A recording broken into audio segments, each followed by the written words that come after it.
Ang ganda ng kubo, presko. Tapos ang lawak ng palayan, naging swimming pool na ang palayan. Yeah.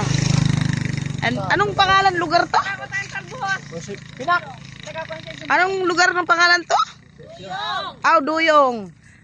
For today's video, andito kami sa Duyong. Mag-harvest kami ng palay. Harvest ng palay, gulay pala.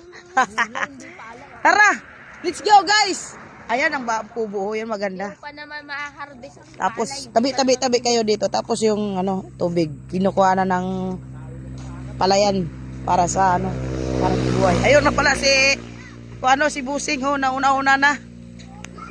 Oy Busing, hintay. Buto mo. Ang lawak ng palayan dito, guys. Buo, may silong. Tapos presko. Ayan, daming puno nila. Presko talaga, wala ka nang gastos electric pan dyan. Maganda siya kasi hindi ka na maghihirap. Oo. Pero pag sawa ka naman, pwede ka rin pumunta sa maraming tao. Di ba ganun? May kuwan.